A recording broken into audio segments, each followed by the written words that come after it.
Olá, olá, olá, gente querida. Vamos continuando aqui o nosso projeto. Olha, que eu estou lendo A Sabedoria da Vida, do Arthur Schopenhauer, A Arte de Organizar a Vida, Ter Prazer e Sucesso, da editora Golden Books, tradução Giane Rangel. Eu acabei de ler a página 82, agora vou começar aqui a página 83, esse fabuloso livro e vamos indo aqui em frente. Deixa eu só marcar uma coisa aqui antes. Muito bem, já já nós terminaremos esse livro maravilhoso. Agora eu vou começar aqui a seção 2 desta página número 83, em que ele fala, o capítulo todo ele foi falando sobre posição ou o lugar de um homem no apreço dos outros. Na seção um, você viu aí? Acabei de ler sobre a reputação. Agora eu vou ler aqui sobre o orgulho, Ele está aqui colocando a nossa felicidade sempre dependendo do outro. Tá? Agora o orgulho, agora vai entrar o orgulho. Vamos lá. Página 83. Loucura de nossa natureza que estamos discutindo gera três filhos. A loucura de nossa natureza que estamos discutindo gera três filhos: a ambição, a vaidade e o orgulho. O que ele quis dizer aqui, professor? Ele quis dizer o seguinte, que esse assunto aqui, o que o outro pensa da gente, né? O lugar de um homem no apreço dos outros, isso aqui gera para ele também três filhos: a ambição, a vaidade e o orgulho. Vamos lá, vamos dissecar isso aqui. A diferença entre os últimos dois, entre vaidade e orgulho é uma convicção estabelecida do próprio preeminente valor em relação a alguma coisa, enquanto que a vaidade é o desejo de suscitar tal convicção nos outros, o que é geralmente acompanhada pela esperança secreta de, enfim, obter para si mesmo a mesma convicção. Então, o orgulho vem da gente mesmo, é uma convicção que a gente tem. Oh, eu tenho orgulho da minha careca, eu tenho orgulho da inteligência, eu tenho orgulho do meu dinheiro, eu tenho orgulho da minha situação social. Isso é orgulho, é o que eu sinto.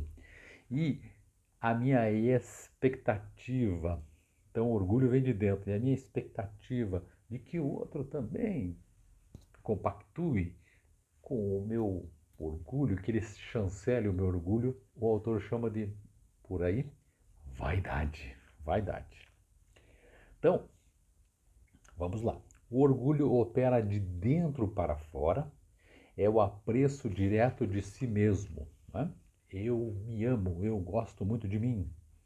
E o orgulho, então, vem de dentro para fora, é o apreço de si mesmo, e a vaidade é o desejo de chegar indiretamente a esse apreço, de fora para dentro.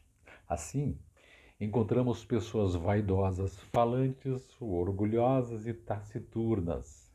Porém, a pessoa vaidosa deveria conscientizar-se de que a boa opinião dos outros, que ardorosamente busca, pode ser obtida muito mais facilmente e com certeza pelo silêncio persistente do que pelo discurso, mesmo se tiver coisas muito boas para dizer.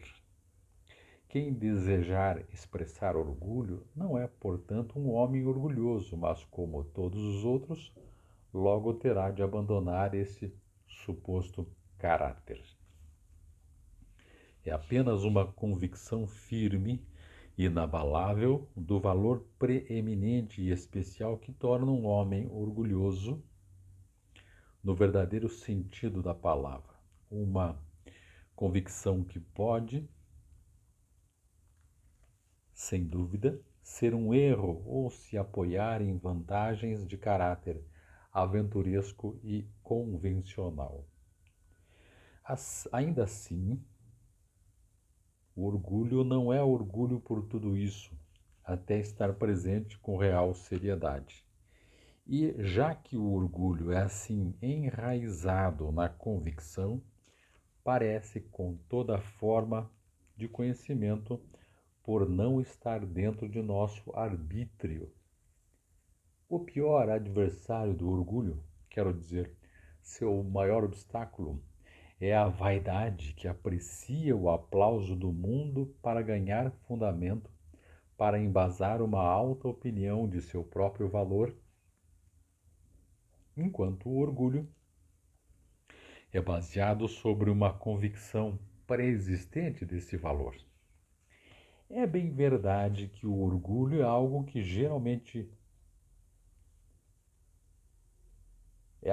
é geralmente pego em erro e acusado, mas comumente, imagino, por aqueles que não têm nada a se orgulhar de si mesmos.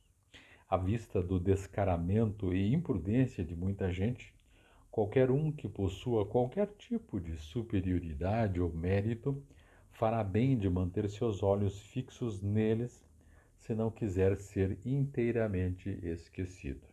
Pois, se um homem tiver uma natureza boa o bastante para ignorar seus próprios privilégios, privar com os homens comuns e se estiver realmente no nível deles, eles estarão certos de tratá-lo franca e sinceramente como um deles.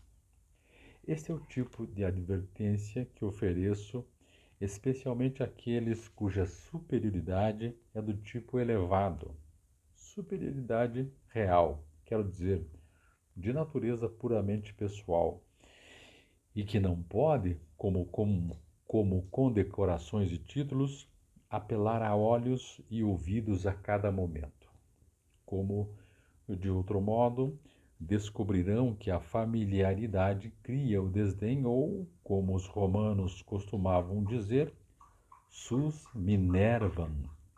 Brinque com um escravo e ele logo lhe mostrará seus calcanhares. Isso aqui que eu acabei de ler é um excelente provérbio árabe. Não devemos desprezar o que diz Horácio. Usurpe a fama que você mereceu. Sem dúvida, a modéstia tem ter se tornado uma virtude. Foi uma grande vantagem para os tolos, pois todos esperam falar de si mesmos como se fossem modestos.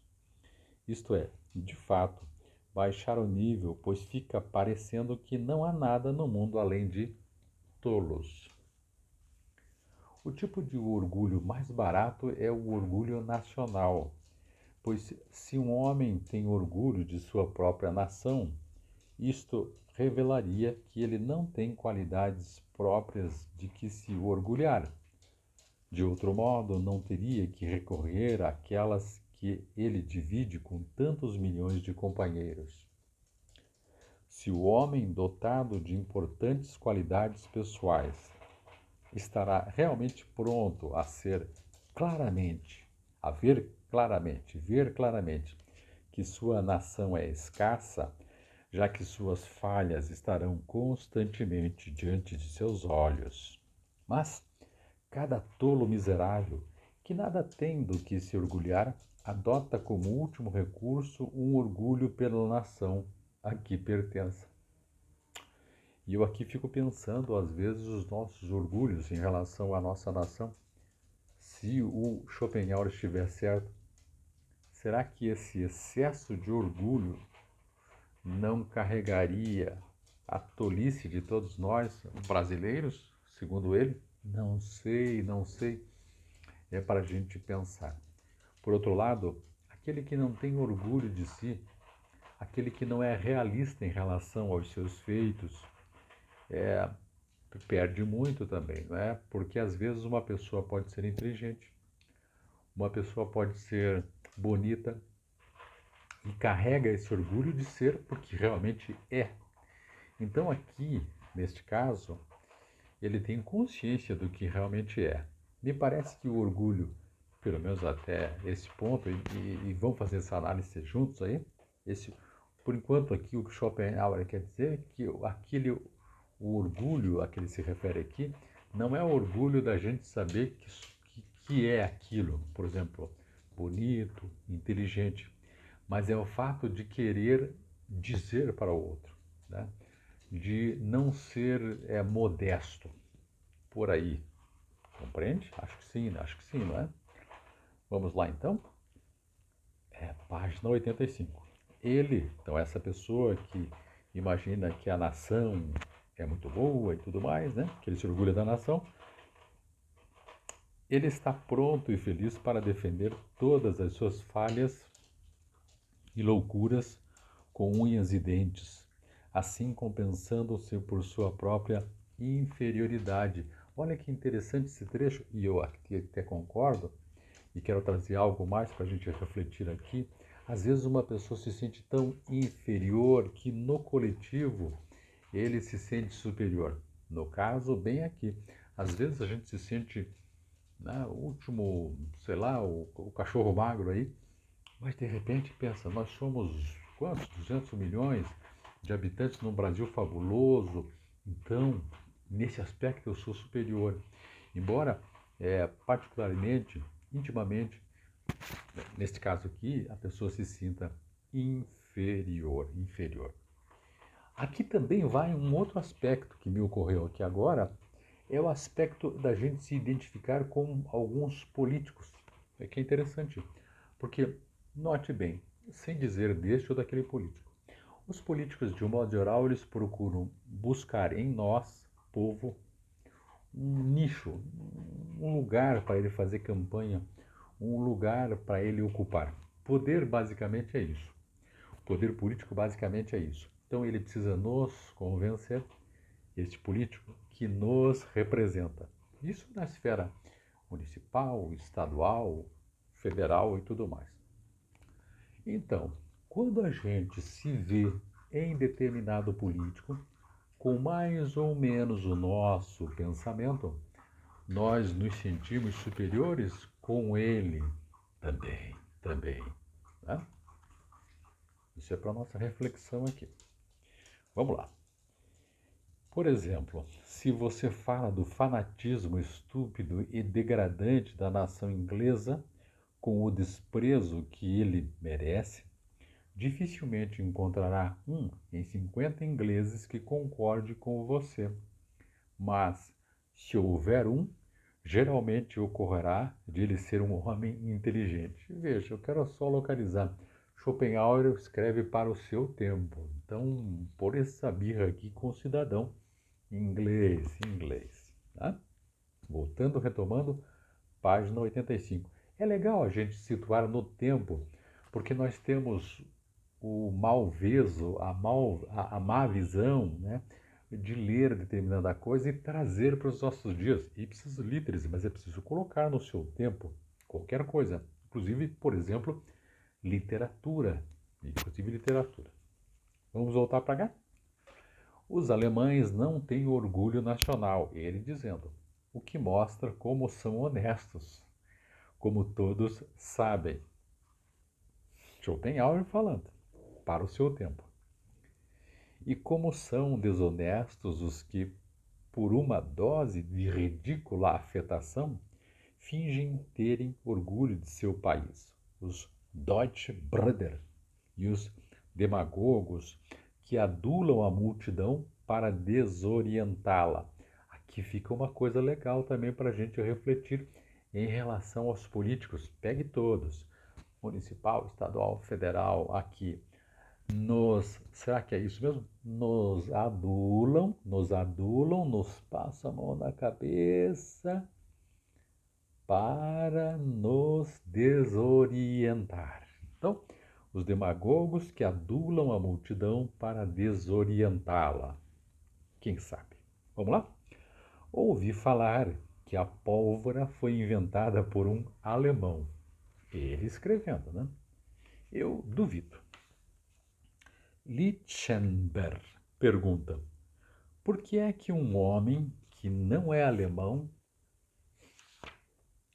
não liga de fingir ser um deles E se ele faz qualquer fingimento para ser um francês ou inglês,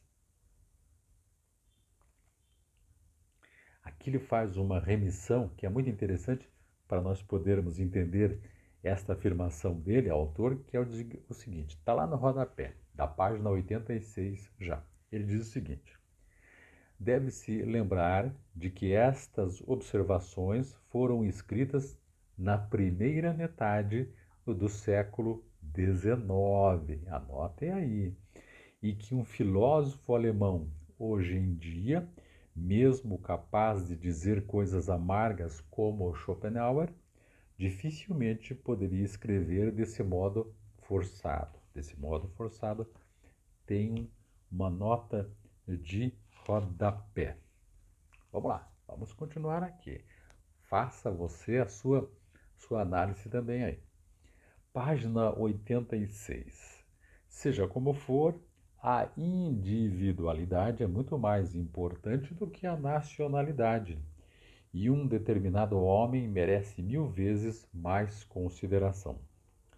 E já que você não pode falar sobre caráter nacional sem se referir a grandes massas de gente, é impossível ser enfático em seus elogios e, ao mesmo tempo, honesto.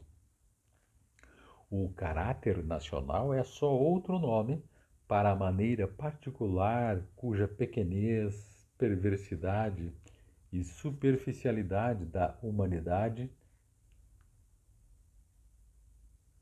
abrangem todo o país. Então, o caráter nacional é só outro nome para a maneira particular cuja pequenez, perversidade e superficialidade da humanidade abrangem todo o país. Ficou esquisito o texto, mas é assim que está. Se abrangem, ficou estranho, mas é assim que está no livro. Continuando aqui. Se nos tornamos enojados com alguém, elogiamos outro, até que nos enojamos deste também. Cada nação zomba de outras nações e todas estão certas. É interessante isso aqui. Às vezes a gente já está enfastiado com determinada pessoa, até por conta da intimidade que temos essas pessoas, e aí às vezes falamos demais, não gostamos daquela pessoa e vamos gostar de uma outra pessoa que ainda nós não conhecemos. Né? Continuando, final aqui desta sessão 2, orgulho, que ele está falando sobre orgulho. Página 86, continuando. O conteúdo deste capítulo que trata, como eu disse, do que representamos no mundo ou o que somos aos olhos dos outros, pode ser mais tarde distribuído sobre três títulos: categoria, honra e fama. Categoria, honra e fama. Então, bacana. Aqui eu terminei, gente, a sessão 2. A sessão 2 é deste grande capítulo, que é o capítulo 4, posição ou lugar de um homem no apreço dos outros. Legal? Agora eu vou começar, não sei se você está enxergando bem aí, a sessão 3. Vamos progredir um pouco mais, que daí já fica melhor. Estou controlando aqui a sequência das páginas que eu preciso ler. Até onde eu preciso ler. Seção 3 agora, posição social. Não esqueça, a posição social tem a ver com o lugar de um homem no apreço dos outros. Posição social, um sujeito em boa posição social. Vamos lá? Página 86. Vamos tratar primeiro da categoria, pois este assunto pode ser eliminado com poucas palavras, embora tenha papel importante aos olhos das massas e dos filisteus. É uma engrenagem muito útil na máquina do Estado.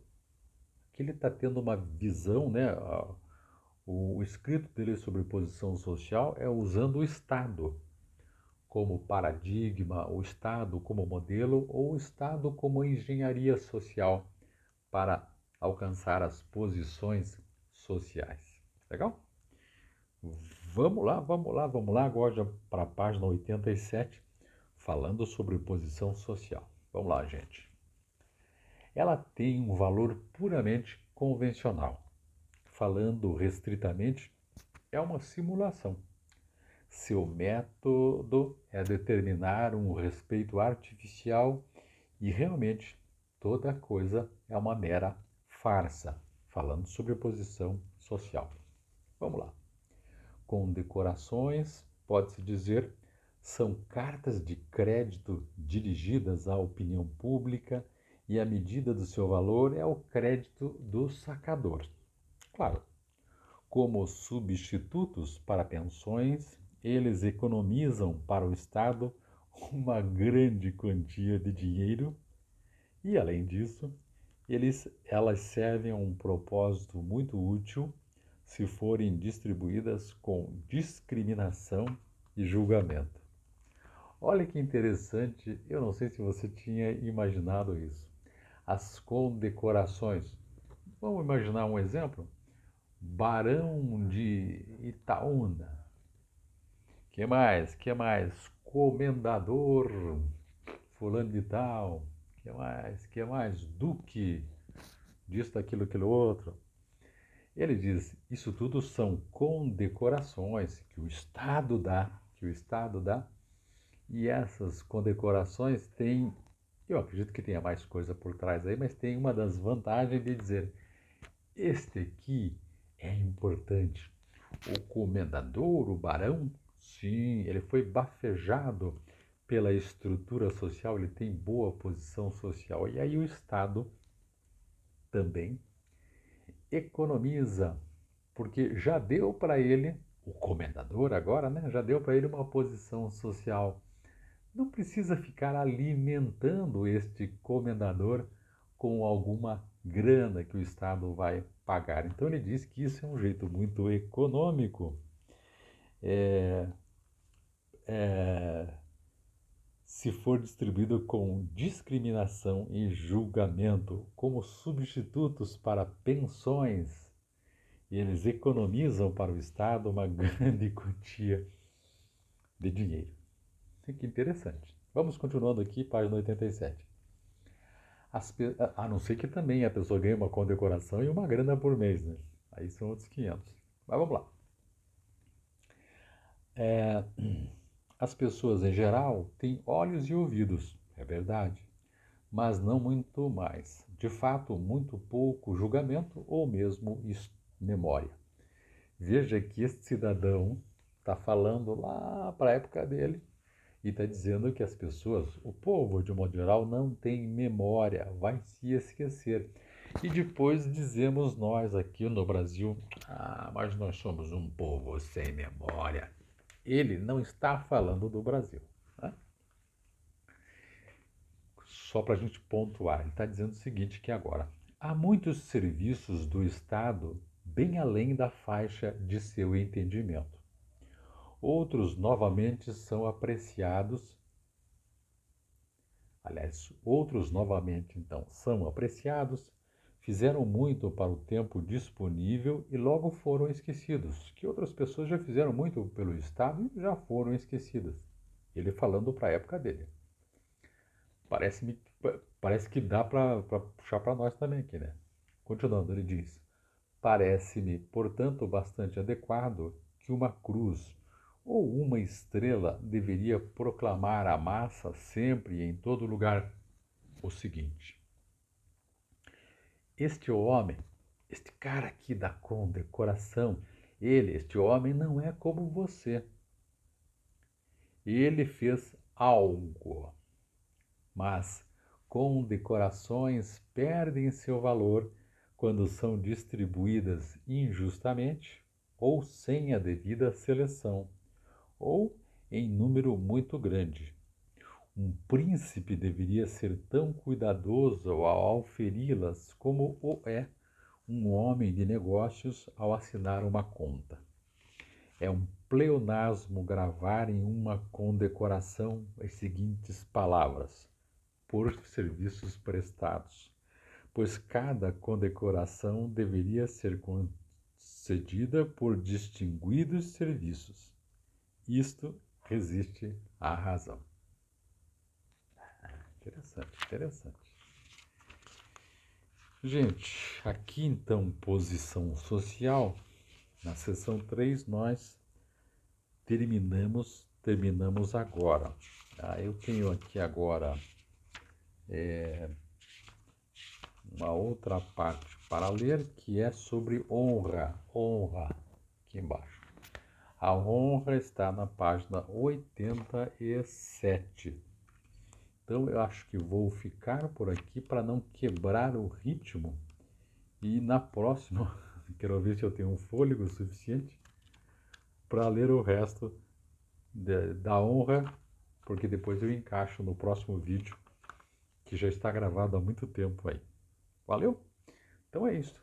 Terminamos por enquanto o nosso vídeo do dia. Estamos aqui na página 87. É isso então, gente. A Sabedoria da Vida, do Arthur Schopenhauer. Deixe seu recado aqui para mim, deixe se você concorda com o que nós falamos e subscreva nosso canal, me propague por aí que eu vou gostar bastante. Valeu? Muito obrigado. Tchau, tchau.